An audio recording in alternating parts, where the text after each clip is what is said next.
welcome back, and we got some big news. Well, I guess, you know what? I'm gonna say big news. We're gonna think future reference up in here. All right, so the first item we got the Brooklyn Nets trading Jeremy Lin to the Atlanta Hawks for for rights to a 2016 draft pick Isaiah Coroner. Both teams are going to swap 2023 second round picks, and Nets will get a 2025 second round pick. Atlanta will get Jeremy Lin and obviously the 2023 second round pick. Jeremy Lin was set to make $12.5 million. He's on an expiring deal. To be quite honest, I guess both teams, they get a little something, something. I guess it's, with every trade, every team gets a little something, something, right? Brooklyn, they save money. They save 12.5 million with Jeremy Lin. They pretty much get nothing. What's not seen in this trade is the fact that Brooklyn also acquires a Ludacris CD and a Gucci Mane poster out of this deal. I guess that's just how minute the acquisition of this trade was. And of course, Atlanta, Jeremy Lin, he's a good player. I mean, you got Dennis Schroeder, you got Trae Young. You get some veteran leadership for that backcourt. Jeremy Lin, I mean, say what you want. He was a great influence on a lot of teams where he went to. When he was in Charlotte, Kemba Walker was there. He was a factor in him ascending to where he's at. Of course, his days up in the Lakers and his days at the Knicks. Well, I guess you can't really count the Knicks because he was really young right there. But, he was a good influence on that Brooklyn Nets squad for Whitehead, for D'Angelo Russell, all those young guys, Spencer Dinwiddie. He's gonna be valued up in Atlanta, and of course Atlanta, they don't lose anything because he's on an expiring contract, and that team is pretty much is out to sell tickets, and they're gonna sell a whole lot of tickets with that young squad. And Jeremy Lin would definitely be a big boost for that bench. And Atlanta, you can imagine they're gonna start with a combo guard.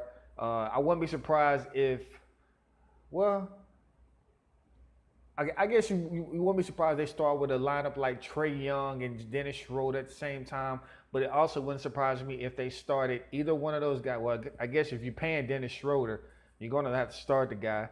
So Dennis Schroeder and Jeremy Lin starting. But I can imagine Jeremy Lin coming off the bench. But both of those teams are going to win out of that deal. And the second deal, it'll be between the Denver Nuggets and the Brooklyn Nets. Classic salary dump type trade.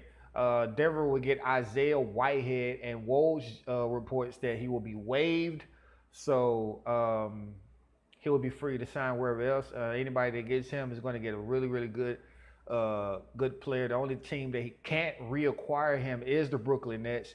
They can only reacquire him, I think, after 90 days or something like that. Trade restriction. I think it's called a reacquisition clause. They had to wait 90 days to get him back. But you can imagine he's probably going to go on a team like, I don't know, the Golden State Warriors, who always seems to have money laying around somewhere. Brooklyn would get Kenny Fareed, Darrell Arthur, a protected 2019 pick, mostly lottery picks, 1 through 12, and a future second-round pick. Kenny Fareed was set to make 13.8, and Arthur right around 7.5. Classic salary dump. You're asking yourself, well, okay, Kenny Fareed is much more valuable than Isaiah Whitehead by itself. This is a salary dump. Kenny Fareed, they've been wanting to trade Kenny Fareed for about 2.5 years. Darrell Arthur was pretty much just a sweetener. He opted in his player option. I didn't even think they could do that. A guy opting into his player option and then all of a sudden getting traded. I don't know. Maybe there's something in CBA I missed. But Denver just cleared about $19 million, man, in this whole deal. And, of course, Brooklyn, they get Fareed and Arthur. They're both on expiring contracts. They get a protected first-round pick. And the thing to know about protected picks, even though it is protected in between 1 and 12, meaning if Denver first-round pick in the lottery, because, that's how it works. When the lottery is made, they'll still have their name right there. So if Denver's lottery pick goes between 1 and 12, Denver keeps it. If it falls to 13 and on down, Brooklyn gets it. Now, if they get it in 2019, if Denver gets the pick, if they fall between 1 and 12 in 2019, Denver gets it, that means in 2020, Brooklyn automatically gets that 2020 pick. That's how protected picks works for those who don't know. So Brooklyn, they win because, they still have financial flexibility. They get a few good players. And to be quite honest with you, man, on a team that I already felt like was on an up and up kind of sort of, man, that team was Spencer Dinwiddie, man. That team was pretty exciting towards the end of the year. And you got Jared Allen, top 5 in blocks per game, you know what I'm saying? So now you get Kenny Fareed to go with Jared Allen. You got Darrell Arthur, real good stretch 4, who can shoot that outside jumper. You got a pretty good squad. And if you were to reacquire these two guys, I could imagine they'll take less than what they got. Now, of course, Darrell Arthur, he's already making 7.5, so that's already real good value. So, and Kenny Fareed, you can imagine that he's probably going to take less money, just to play. He's a guy that just wants to play sometimes. Or, he could just come to the Dallas Mavericks because we definitely need rebounding, you know what I'm saying?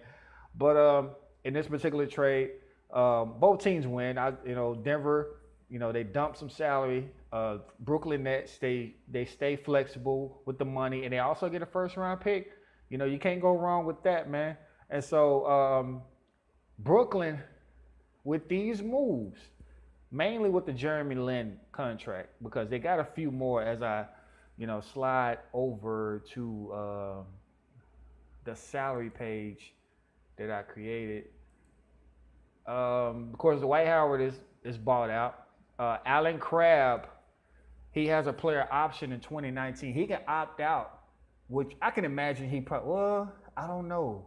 But Alan Crabb could opt out. DeMar Carroll be off the books at $15.4 million. D'Angelo Russell will be a restricted free agent. Ed Davis, I guess Ed Davis' contract ain't really that high, $4.4 million. But Alan Crabb is coming off the books. Dwight Howard is off the books. Alan Crabb and DeMar Carroll by itself, that's about $34 million right there. They already got Jeremy Lin off. So, the whole thing about Kyrie Irving coming to Brooklyn, it's alive. They already got one domino off the board, Jeremy Lin's contract. And you can imagine they on the phone with talking about DeMar Carroll's contract. And if I'm Brooklyn, I'm looking at Alan Crabb. I wouldn't be surprised if they trade Alan Crabb to the Lakers for Luol Deng. I would, and just stretch provision Luol Deng. I would do it. The Lakers, that clearly they weren't going to play Luol Deng. Clearly. How many minutes? I guess I'm an outsider, so I really don't know. But if I'm Brooklyn, I'm trading Alan Crabb for Luol Deng. Or you can just trade him for Joakim Noah and stretch provision. Just stretch provision the guy that you're getting. You know what I'm saying? And I think if I'm not mistaken, stretch provision, if you were to stretch provision a guy, you get 2 years, I think 2 or 3 years to pay off the remaining salary of the guy's contract, which I guess, is feasible. You feel me? So Brooklyn is really setting up for an offseason in 2019 where Kyrie Irving is looking to go. And then, hey, they got all their ducks in a row, man. They just got to move Alan Crabb's contract, because if they could actually let DeMar Carroll just play it on out and just let him walk in free agency. Because, DeMar Carroll's still a good serviceable guy. Real good. I think he can still play defense, you know what I'm saying? But just let him play out, let him walk. They need to move this Alan Crabb contract, because I'm pretty sure he's going to opt in at $18.5 million next year. So if they can move Alan Crabb's contract, then it's really, really, really, really a for sure that two or three max players can come and play for Brooklyn. Just imagine, man. Nobody was looking at Brooklyn as a destination, and now they are. Because, Kyrie Irving and Jimmy Butler, come on now. That team is going to be a defensive nightmare. Now, of course, Kyrie, I guess he don't play that much defense. But, Jared Allen, Jimmy Butler, and whoever else they bring along, man. But very exciting times, man. You know, Brooklyn Nets, you would never thought they'd be a part of an exciting deal, but to me, I think this is exciting because of what's coming up next year. But if anything else pops up, you already know what it is. One, two, third.